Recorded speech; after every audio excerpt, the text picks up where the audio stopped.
Hoy hablaremos sobre las emociones, desde la teoría de Plutchik. Desde el principio del tiempo, las emociones han sido un punto de interés de los estudiosos en general de la conducta y de las relaciones humanas. Actualmente, pues bueno, ya sabemos y por muchos estudios que se han hecho que las emociones pues no están en el corazón, ¿no? Ok, si yo te preguntara cuántas emociones conoces, seguramente estarían limitadas a 10, tal vez 11, 15 emociones, ¿de acuerdo? Hablaremos desde la teoría de Plutchik. Hay muchas teorías sobre las emociones. Eh, Sin embargo, en esta ocasión nos vamos a centrar en la teoría acuñada por este profesor, que es Robert Plutchik. Robert Plutchik es un profesor de Estados Unidos, específicamente de la Universidad de Florida del Sur. Y bueno, él ha hecho un aporte significativo a la teoría de las emociones. Su intención era conseguir una teoría que hablara de las emociones, describiera las emociones, estudiara las emociones, pero que pudiera ser un puente de relación entre la psicología, la biología y varias áreas de la salud mental. También que si fuera aplicada tanto a seres humanos en sus diferentes actividades, es decir, en la conducta normal, en la conducta patológica, pero también a los animales. ¿Pero qué son las emociones? Bueno, Robert Plutchik habla de que hay emociones básicas. Eh, este autor sostiene que existen 8 emociones básicas. Él menciona que las emociones es una experiencia consciente de un estado funcional específico que estamos viviendo en cierto momento y que podemos procesar cognitivamente. Las emociones primarias tienen que ver con la conciencia del estado mental, del estado fisiológico, es decir, te están sucediendo cosas y tienes sensaciones, tanto fisiológicas como, en ese sentido, psicológicas. Esto tiene que ver con nuestras reacciones a el medio ambiente, lo que genera comportamientos adaptativos básicos. Las emociones son universales, son innatas, pero conforme nos vamos desarrollando, estas emociones también van volviéndose más complejas. ¿Cuáles son las características principales de una emoción? Pues que afectan globalmente al organismo. Esto se le conoce como pleiotropía, generalmente se les asigna un valor positivo o negativo dependiendo del disgusto o del gusto que generen cuando se perciben. Se presentan de una manera gradual y van de una intensidad muy débil a una intensidad muy fuerte. Adquieren prioridad por cualquier otro sistema o por cualquier otra actitud o comportamiento que tengamos. Pueden ser provocadas por estímulos externos, también por estímulos internos, y persisten aún cuando el estímulo inicial ya no está. Que existen 4 comportamientos innatos, que es la huida, la alimentación, la exploración y la reproducción. A estos 4 comportamientos innatos, naturales, es decir, nacemos con ellos, se les tienen o se les ha asignado una conducta o un comportamiento opuesto. En el caso, por ejemplo, de la huida, su comportamiento opuesto es la agresión. En el caso de la alimentación, su comportamiento opuesto es la evitación. En el caso de la exploración, su comportamiento opuesto es la orientación. En el caso de la reproducción, su comportamiento opuesto es la deprivación. Así entonces, cada uno de los comportamientos que acabamos de enumerar, que terminan siendo 8, cada uno va a generar ciertas sensaciones. Estas sensaciones están relacionadas con lo que nos está sucediendo. Es decir, si estoy huyendo, seguramente la sensación que voy a tener y que es conocida universalmente, le hemos llamado miedo a toda esa sensación. Y es que sentimos, pero esa sensación proviene de todos los desencadenantes psicofisiológicos que se están generando dentro del cuerpo, hormonales, inmunológicos, cognitivos, etcétera. Entonces, todas esas sensaciones que nosotros podemos percibir se le llama miedo, en el caso de la huida. En el caso de su opuesto, de la conducta opuesta, como es la agresión, la sensación se le conoce o le hemos llamado ira. En cuanto a la alimentación o incorporación, le hemos llamado, o esa sensación universal que se siente cuando incorporamos algo a nuestra vida, se le llama confianza.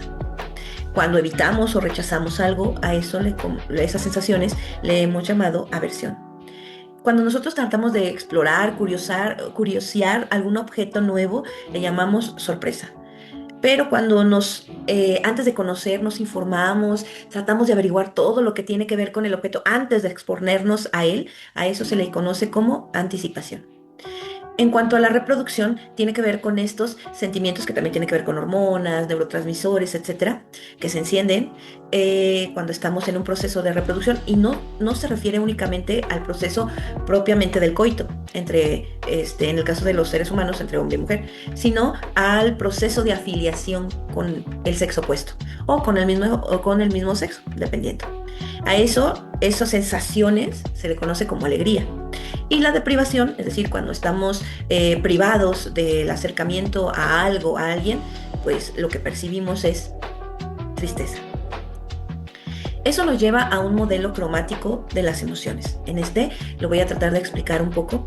En este modelo monocromático podemos ver, por ejemplo, aquí tenemos en este espacio, vamos a tener las 8 emociones que acabamos de mencionar. Alegría y su opuesto, recuerdan, la alegría tiene que ver con la reproducción, su opuesto, que es la deprivación, y su emoción, la tristeza. Por acá tenemos el miedo, que su comportamiento tiene que ver con la huida, su opuesto es la agresión y la emoción que lo acompaña es la ira. Tenemos la incorporación o la alimentación que genera confianza y su opuesto que es la aversión. Por acá tenemos la anticipación, que es cuando nos reorientamos, y por acá cuando tenemos esa exploración de algo nuevo que tiene que ver con la sorpresa. Decíamos que las emociones tienen intensidades que van desde muy débil hasta muy intenso. En el caso, por ejemplo, de la alegría, cuando se percibe de manera débil, se siente como serenidad, pero cuando la alegría se expresa de una manera muy intensa se puede provocar en un éxtasis. En el caso, por ejemplo, de la tristeza, cuando se percibe de manera leve, tenemos melancolía, pero cuando se percibe de una manera muy intensa, sería pena o dolor. En el caso de la confianza, cuando se percibe muy poco es aprobación y cuando se percibe como muy intensa es admiración. En el caso de la aversión, cuando se siente muy poca aversión, sería como tedio, aburrimiento, desinterés. Y en el caso de mucha intensidad, en cuanto a la aversión, sería odio.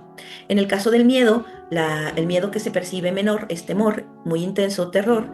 En el caso de la ira, muy poca ira, enfado, y mucha ira sería furia. Estas 8 emociones que acabamos de mencionar se pueden combinar entre sí, generando nuevas emociones. Por ejemplo, si nosotros combinamos la alegría con su inmediato, su emoción inmediata, sería alterna, pues sería esta, que es la que le sigue.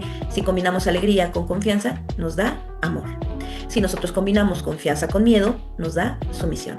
Si nosotros combinamos miedo con sorpresa, nos da susto. Si nosotros combinamos sorpresa con tristeza, nos da decepción. Si la tristeza la combinamos con aversión, tendríamos remordimiento.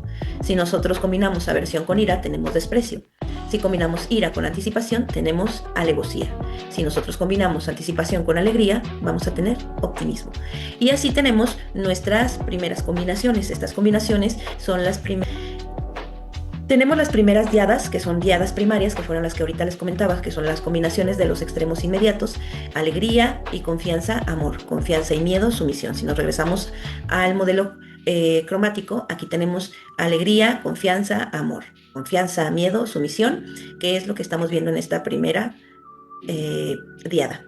Luego tenemos las combinaciones secundarias. Las combinaciones secundarias se dan lugar cuando combinamos una emoción con su segundo inmediato, es decir, en este caso sería alegría con miedo, ¿sí? Con su segundo inmediato. Si combinamos alegría con miedo, entonces tenemos culpa. Si combinamos confianza con sorpresa, curiosidad. Y así nos van dando otras emociones: desesperación, envidia, cinismo, orgullo, suerte, placer, sentimental o conmovedor, lástima, indignación, pesimismo, morbosidad, dominio y ansiedad. Estas diadas están dadas por la combinación de una de las emociones, pero con su más bien con su tercero inmediato.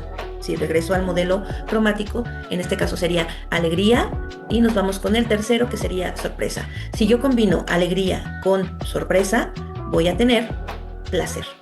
Si yo combino confianza con tristeza, que es su tercero, para verificar nos vamos acá al modelo, confianza con tristeza, que es su tercero inmediato, confianza, con tristeza nos da sentimiento, sentimentalismo, sentimiento. Y así sucesivamente. Y aquí vemos otra emoción muy sonada, que es la ansiedad. La ansiedad no es una emoción primaria, es una emoción secundaria derivada de la combinación terciaria de las emociones básicas y eso nos da ansiedad. La ansiedad es una emoción como el orgullo, como el desprecio, como la alerta, como la culpa, como el miedo, etcétera. ¿Sí? Es una combinación, de hecho, entre la anticipación y el miedo. Seguramente te suena conocida esta emoción. Hay una condición, los opuestos no se combinan. Y si suceden, si llega a aparecer juntos, lo que van a generar es conflicto o inhibición. Esa sensación de, híjole, no sé qué sentir o no siento nada, es porque están apareciendo dos opuestos en el momento, lo cual genera conflicto o confusión. Entonces se inhibe. Se inhibe, puede ser que la persona sienta como esa inhibición de no siento nada. Realmente sí están pasando cosas, realmente sí estás teniendo emociones, pero no lo estás percibiendo. Esto quiere decir entonces que las emociones, todas las emociones son válidas. Es decir, si nos regresamos a esta parte, pues todas estas conductas nos ayudan a adaptarnos, a desarrollarnos y a evolucionar en nuestro medio. Todas las conductas son necesarias, no hay conductas ni buenas ni malas, simplemente son conductas útiles. Por lo tanto, las emociones también son útiles. Es decir, todas las emociones que estamos percibiendo son útiles, estas primarias y las derivadas de ellas. Son totalmente normal. Cuando tú tienes una emoción, cuando tú estás teniendo una emoción, es porque algo está sucediendo contigo. Es decir, si por ejemplo te estás privando de algo o porque lo perdiste, porque te lo quitaron, porque no lo tienes, la emoción inmediata es tristeza. Si a su vez estás sintiendo alguna otra, está pasando contigo alguna otra situación, por ejemplo, si junto con tristeza estás teniendo miedo, como puede ser aquí, entonces puede ser que sientas algo que se llama desesperación. Es decir, las emociones pasan porque algo está pasando con nosotros. Y aunque podamos decir que no estamos, que estamos bien, yo estoy bien, pero dentro, ¿sí? Cuando en tu medio está pasando algo, contextualmente pasó algo contigo, sí estás sintiendo, es decir, tu cuerpo, aunque tú no lo digas, aunque tú no lo puedas verbalizar, tu cuerpo está reaccionando. Tu cuerpo, tu organismo interno está reaccionando con neurotransmisores, con hormonas, con funciones cognitivas. Las neuronas están comunicando entre sí porque algo está sucediendo.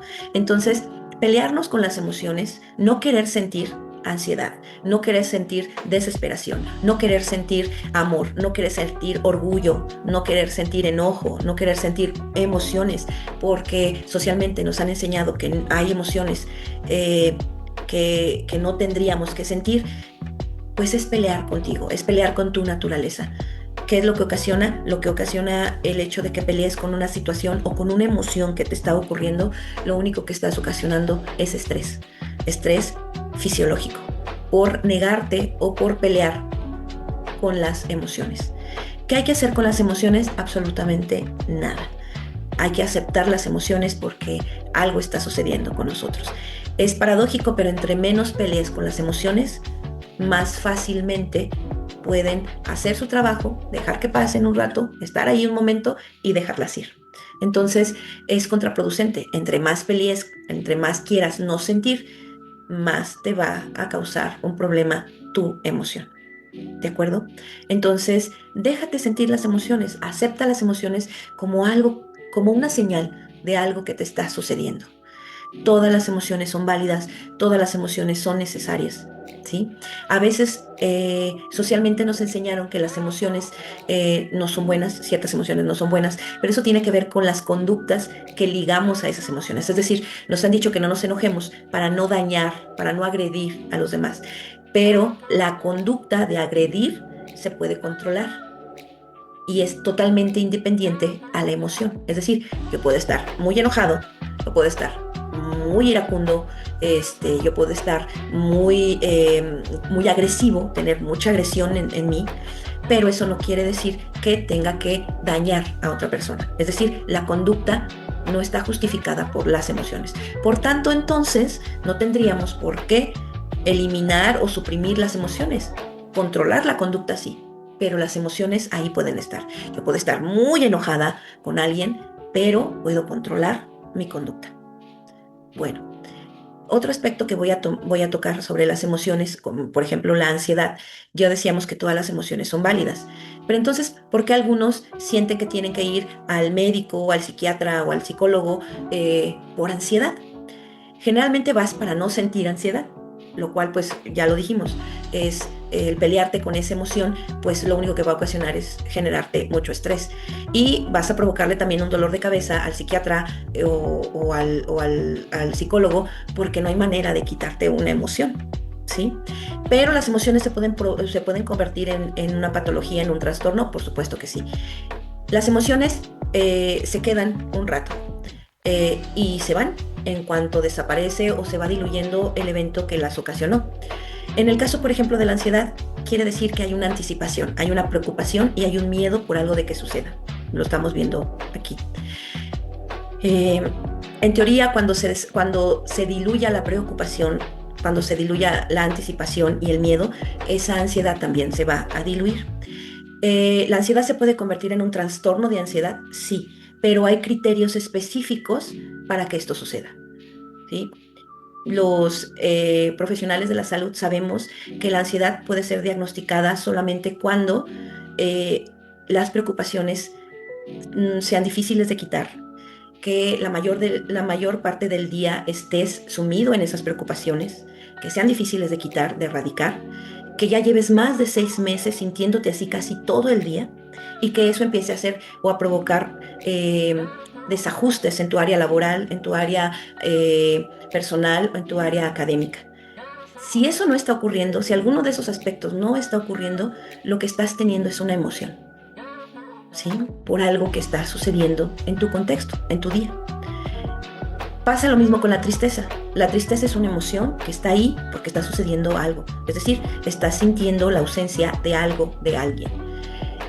Entonces, tú puedes sentir tristeza. Pero muchas personas a la tristeza le llaman depresión. ¿La tristeza se puede convertir en depresión? Sí, pero también hay criterios muy claros que solamente si se cumplen estos criterios podemos llamarla depresión.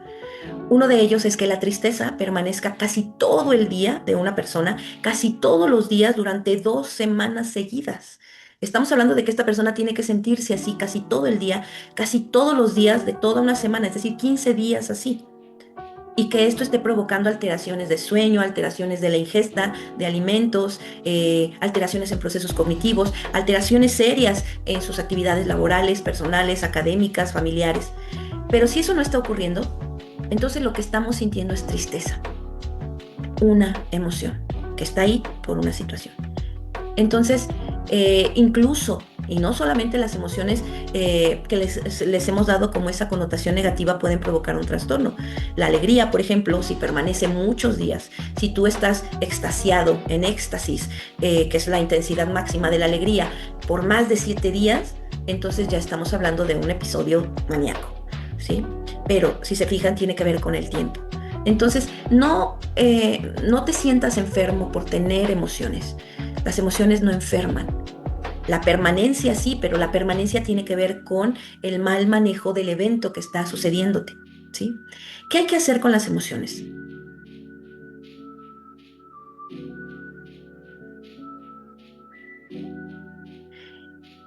Con las emociones lo único que hay que hacer es asumirlas. Es como cuando vamos manejando un coche. Vas manejando un coche, llega una tormenta y no te deja ver para enfrente. ¿Qué haces? Lo único que haces es o detenerte o ir más lento. Así exactamente hay que hacer con las emociones. O te detienes o vas más lento. Si acaso lo que puedes hacer es avisarle al que viene atrás de ti, al que espera que tú avances, que vas lento, que no puedes ir a 120 kilómetros por hora porque no ves hacia adelante. Solamente avísale. Avísale a los tuyos que no estás al 100, pero sobre todo también sé consciente tú mismo, tú misma, de que no puedes ir a 120 porque estás en una tormenta. No pasa nada, no hay ninguna tormenta que dure para siempre. Generalmente cuando avanzas un poco la tormenta desaparece o si esperas un poco la tormenta también empieza a diluirse. Así son las emociones. Simplemente ten paciencia, serenidad, Confía en el proceso, confía en tus posibilidades y deja que la emoción se diluya. Bueno, con esto termino. Espero que esta información sea útil. Déjame tus comentarios, tus preguntas y las responderé. Chau, chau.